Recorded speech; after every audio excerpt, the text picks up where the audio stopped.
ఎందుకు ఒకటి first TRS ప్రభుత్వం ఎందుకు రావాలంటే మళ్ళీ ఈ రాష్ట్రంలో డ్రగ్స్ పెంచడానిక స్వయాన మీ ఎమ్మెల్యే దొరికిపోయిండు, దాన్ని ఈ రోజు వరకు మీరు చర్య తీసుకోలేదు.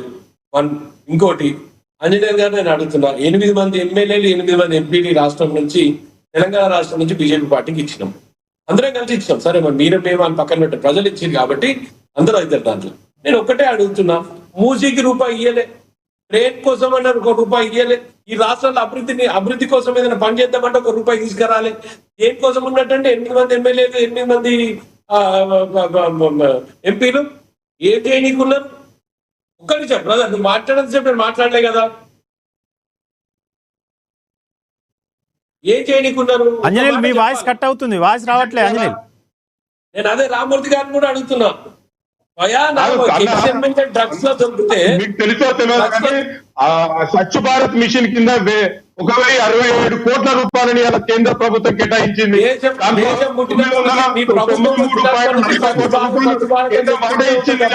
ఈ స్వచ్ఛ భారత్ మిషన్ అర్బన్ కింద 2.0 కింద, అంతేకాకుండా అర్బన్ ట్రాన్స్ఫర్మేషన్ కింద 3,849 కోట్ల రూపాయలని ఇలా హైదరాబాద్ సిటీ డెవలప్మెంట్ కిందకి ఇచ్చింది. మీ ఊరికి ఎంత వచ్చిందో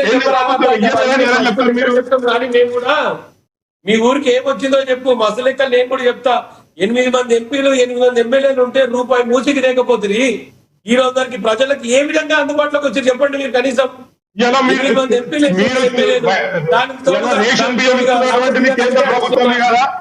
కేంద్ర ప్రభుత్వం ఇస్తలేదా?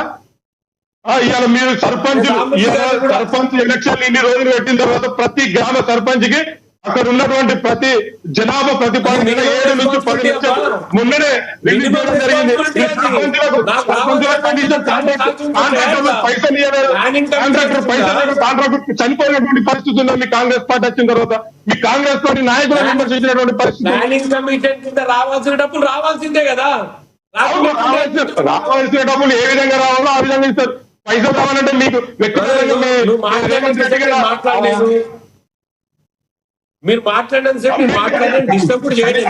అక్కడ ఉన్నటువంటి నిజాలు మాట్లాడితే నేను ఏకీభవిస్తాను. ఏం లాభం దాని వల్ల?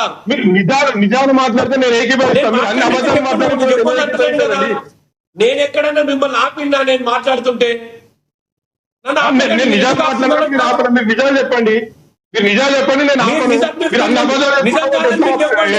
నేను చెప్పింది కాదు అంజనేయులు అన్న, నేను చెప్పింది నిజం కాదని మీరు చెప్పండి. ఎందుకంటే అంజనేయులు గారు ఒక్క నిమిషం వారు మాట్లాడి వారు మాట్లాడిన తర్వాత మళ్ళీ మాట్లాడుదురు. అంజనేయులు గారు ఒక్క నిమిషం వారు మాట్లాడినాక మాట్లాడుదురు మళ్ళీ. మాట్లాడండి రాజశేఖర్ గారు మాట్లాడండి. నేను ఒకటే ఫస్ట్ రామ్మూర్తి గారిని ఒకటి క్లియర్ గా చేయమంటున్నా.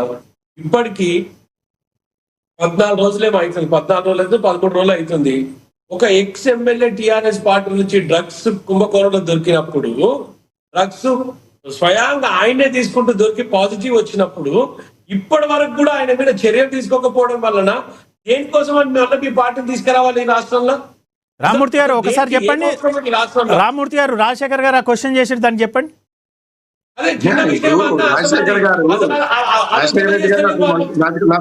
నాకు మంచి మిత్రుడు, కానీ ఆయన ఎందుకో అభద్రతా భావంలో మాట్లాడుతున్నాడు. ఆయనకు నోటీసులు ఇచ్చినాము, నువ్వు పార్టీ కార్యక్రమంలో పాల్గొనొద్దని చెప్పినావు, ఇండైరెక్ట్ గా సస్పెండ్ చేసినట్టు చేసేసినాం. ఆల్రెడీ అయిపోయింది. అది కాదు ఇప్పుడు మాట్లాడాల్సింది. ఎవడో డ్రగ్స్ తీసుకుంటే దానికి బీఆర్ఎస్ పార్టీకి ముడిపెట్టడం తీసుకురావాల్సింది తీసుకున్నాం. నేను ఒకటే అడుగుతున్నాను చాలా క్లియర్ గా, మీరు ఆ అసలు జరుగుతున్న విషయాలపై మాట్లాడకుండా, అరే కాదు Danam Nagender BRS party Congress party గది ఒక్కటి చెప్పమంటే దాని మీద సమాధానం చెప్పకుండా మీరు ముసలి వాళ్ళకి ఇస్తారన్న పెన్షన్ ఇతరుల ఇస్తారా ఇవ్వరా అవి చెప్పమంటే కోడిగుడ్డుకు దానికి పెట్టినట్టు విషయాలు మాట్లాడండి. పనికొచ్చి ఈ రాష్ట్రానికి ఉపయోగపడే మాట్లాడండి. దానం నాగేందర్ బీఆర్ఎస్ పార్టీ కాంగ్రెసా అది చెప్పండి. కాంగ్రెస్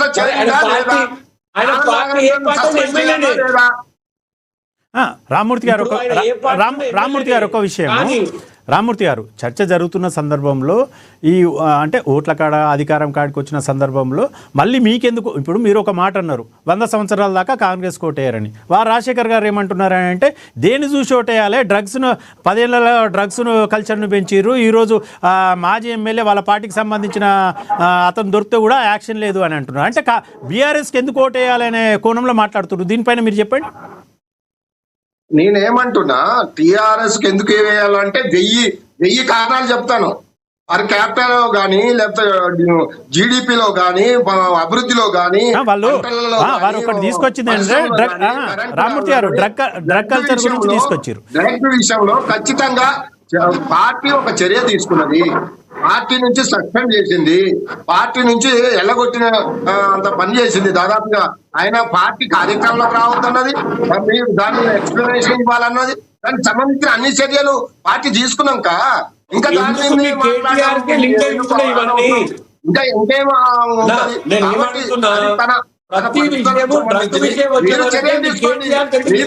ఇప్పుడు అధికారం ఉన్నది ఎవరబ్బా? మీరు ఆయనను జైల్లో వేస్తారా? ఆయన మీద చర్యలు తీసుకుంటారా? మీరు కాంగ్రెస్ పార్టీగా అధికారంలో ఉన్న వాళ్ళు ఆయన మీద ఏం చర్యలు తీసుకోవాలో తీసుకోండి. తీసుకున్నారని అంటే అప్పుడు మా మీద తప్పు పట్టాలా? ఇప్పుడు మీరు ఆయన డ్రగ్ మీద దొరికాడు, మేము పార్టీ నుంచి సస్పెండ్ చేశాం, మీరు ఏం చర్యలు తీసుకుంటారో తీసుకోండి. మేమేమైనా వద్దంటున్నామా? మేమేమైనా అడ్డుపడుతున్నామా? దీనికి దానికి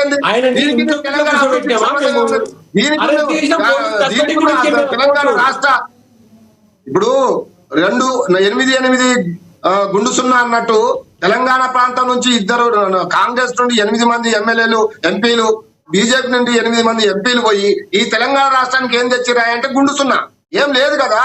బీఆర్ఎస్ పార్టీ ఉన్నప్పుడు ఎలా ఉండేది, ఇప్పుడు మాట అన్నాడు తెలుగుదేశం పార్టీ ఎంపీ ఈ రాష్ట్ర ఏర్పడమే ఒక చీకటి రోజు అని అన్నప్పుడు అదే బీఆర్ఎస్ నుండి ఒక్క ఎంపీ ఉన్నా గానీ అక్కడ ఆయన యొక్క చెమడాలు ఊడదీసేటోడు. ఎందుకు అంటే తెలంగాణ ఆత్మగౌరవాన్ని ఇంకా కించపరుస్తున్నది బీజేపీ పార్టీ, తెలంగాణ ఆత్మగౌరవాన్ని ఇంకా తొక్కాలని చూస్తుంది కాంగ్రెస్ పార్టీ, తెలంగాణ ఆత్మగౌరవాన్ని అమ్ముకోవాలని చూస్తున్నది కాంగ్రెస్ పార్టీ. కాబట్టి ఇది ఆంధ్ర వాళ్ళకు తాకట్టు పెట్టడము, వేరే వాళ్ళకు తాకట్టు పెట్టి తెలంగాణ ప్రాంతాన్ని అభివృద్ధి బీజేపీ కాంగ్రెస్ టీడీపీ 3 ఏకమై తెలంగాణ రాష్ట్రాన్ని ఆగం చేసే కుట్రలు చేస్తున్నారు. ఇవన్నీ జరగాలి అంటే, ఇవన్నీ బంద్ కావాలంటే బీఆర్ఎస్ పార్టీ అధికారంలో ఉండాలి, బీఆర్ఎస్ పార్టీ ఎంపీలు పార్లమెంట్ లో ఉండాలి.